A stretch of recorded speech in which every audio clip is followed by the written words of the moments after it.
I am a bit sick today, so apologies if my voice sounds a little different, but I had to make this video, guys, because just when we thought Apple was done with iPad refreshes this year, we have news that we could see an update to the iPad Pro. Now, what exactly is changing? Well, it's going to include some very revolutionary changes, like a new chipset. Let's delve in. This information comes from reliable Apple leaker Mark Gurman. The new iPad Pro models have apparently progressed to an advanced testing stage, and mass production should begin in the second half of this year. That points towards a release in October, which is when we saw the 2018 and 2022 iPad Pros release. The last 2024 model was a big upgrade with a new design and OLEDs, and so to no one's surprise, the follow-up model launching this year will just be a chipset refresh. We're expecting this to be one of the first Apple products to get the M5, which should be based on the new TSMC N3P process, which is their third generation 3nm process, allowing the chip to be faster and more efficient. Who'd have figured? But yeah, I don't expect this to be leaps and bounds better than the M4, just expect the usual 20% year-over-year speed improvements. But honestly, with the software still being so limited on the iPads, it's not like most will actually take advantage of the speed improvements. And that's about it. There's nothing else that's been rumoured for this new iPad Pro, and to be honest, I'm not exactly sure what else they could add to this iPad, considering the current model is still a very solid device. It is possible you could see more RAM as standards, maybe 16 gigs of RAM now considering all Macs come with 16 gigs, or maybe even Wi-Fi 7 support to help future-proof it, but overall this will be a spec refresh. Apple did the same with the iPad Air recently, where the only change was literally the chipset, and so expect the same with the iPad Pro. I also would not expect any new colours. Apple probably is going to keep the design exactly the same, and it most likely will be a slight refresh. But at the end of the day, if it stays the same price, I'll take a minor refresh. But I think the best thing about this new iPad Pro is that it should help lower the price of the M4 model, and so I would recommend you get that when the M5 model launches. Obviously, we should see OLED come to other iPads eventually, and if you're wondering when the iPad mini is going to get OLEDs, I come bearing great news because Apple's testing that apparently as well. So let's delve into that, and by the way, my shirt may magically change. According to a Weibo source, digital chat station, Samsung will be producing OLED panels for this iPad mini, and Apple is currently evaluating things with Samsung, essentially working out the specifics before they begin mass production.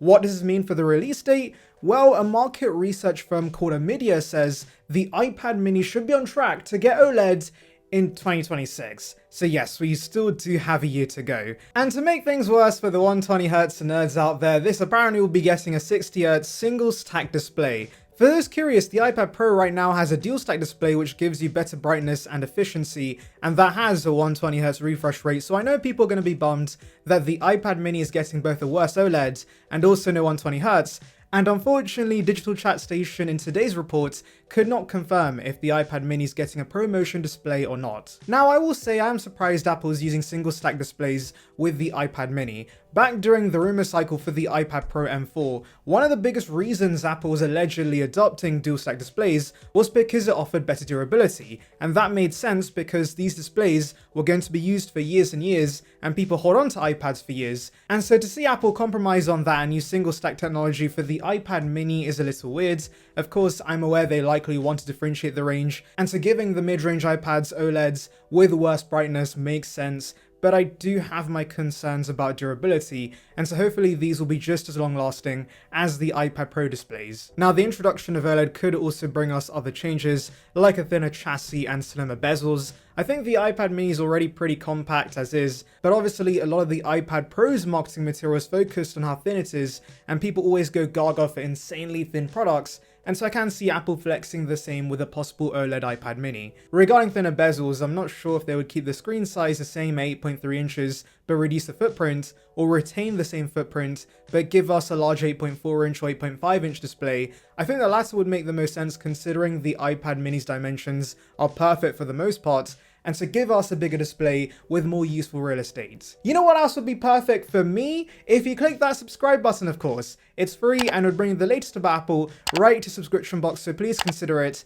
It would be appreciated. Join the Saranbyte gang now. Anyway, aside from that, it is a bit early to predict other possible upgrades. Of course, we are likely going to get a new chipset, which may be the A19 Pro, since in 2026 that will be a year old, just like the A17 Pro in the mini was a year old when that launched. And we may also get a RAM boost to 12 gigs if Apple Intelligence continues to become a bigger part of iPadOS. Newer colors can be expected as always, and I'm hoping they're a lot punchier than the current pale shades. Now, since we are quite a while away from this OLED iPad mini, I would not recommend waiting it out. It's very possible these rumors can be wrong. Apple made us wait 3 years to do a simple spec refresh to the iPad mini, and so there's always a possibility we end up waiting till 2027 or 2028 to get this OLED upgrades. Also, there is an odd part of this report because Omdia says the iPad mini could get OLEDs before the iPad Air, which would not make sense considering the mini is a cheaper iPad, so why would that get OLED first? Essentially, if you're in the market for a new iPad mini, the A17 Pro model is still very solid and has actually come down in price to around $399, so it's 100% worth buying if you do need a new iPad. And talking about pricing, I'm very sure this OLED iPad mini will get more expensive, and so it's not completely infeasible this could be $599 retail. So again, if you're not willing to put up with a higher premium for the OLED display, the current model is a great option. But let's actually talk about what I would like Apple to retain from the A17 Pro iPad mini and what I would like them to change with the next model. So right now, design-wise, this is basically a smaller iPad Air, and so you get the flat edges, which I do very much like, and a minimal camera module on the back of the device. So I'm fine with Apple retaining this basic design language for the next iPad mini. I also don't need Face ID. I'm happy with Apple retaining Touch ID on the next iPad mini because it's super reliable in my experience. The display definitely is a basic LCD. I really have no complaints about it, but of course I look forward to OLED for the higher brightness and contrast ratio, and it's undoubtedly going to be a big upgrade many would notice. Performance-wise, I have nothing to complain about with the current iPad mini. A17 Pro and 8GB of RAM is plenty fast for my usage. And whilst I did mention earlier we could likely see an A19 Pro in the next model, some of you may be wanting Apple to add an M series chipset in this instead. And I wouldn't be against that if it does give us access to one feature the current iPad mini lacks, which is Stage Manager. It's kind of weird actually, the A17 Pro iPad mini can run Final Cut but not Stage Manager, which if anything would make sense for editing since I don't think you're going to be editing on such a tiny tablet. You ideally want to plug this into a monitor, and so the next iPad mini supporting this with the better external display support would be nice. To be honest, I don't think you even need the performance of the M series chipset to run Stage Manager. Surely an A series Pro chipset should be perfectly fine, and so hopefully Apple expands this feature to non-M series chipsets. An upgrade in battery life also would be nice. The current iPad mini offers 10 hours of battery life like other iPads, and that is certainly good, but of course offering more would be nice for those pushing this iPad mini for their creative workflow. However, considering Apple refuses to give us any battery upgrades for any iPads, I have my doubts we're going to see this upgrade with the next iPad mini. I do hope we see software changes though, because the scaling of iPadOS could be better optimized for the iPad mini's display. Some things are comically small and there's weird padding on the home screen which is unnecessary. Accessories wise, I don't expect any changes with the next iPad mini because Apple Pencil Pro is still a terrific stylus, which turns your mini into a nice portable sketchpad for those into artwork, and Apple does not currently sell a keyboard for this iPad, which makes sense to be honest because it would be way too small and cramped, and this iPad isn't supposed to be a laptop replacement anyway.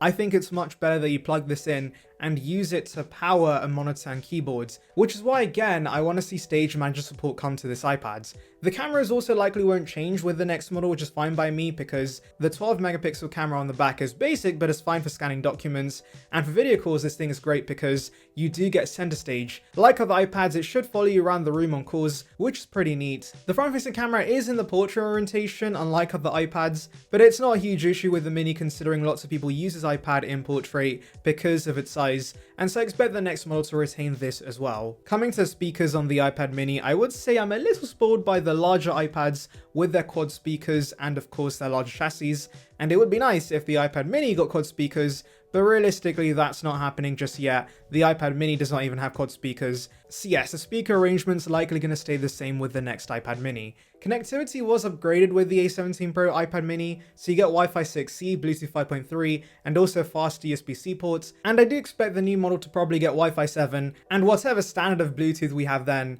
but don't expect a Thunderbolt port. That remains a Pro exclusive. Anyway, let me know your thoughts in the comments, make sure to like and subscribe for more content like this, and thank you for watching.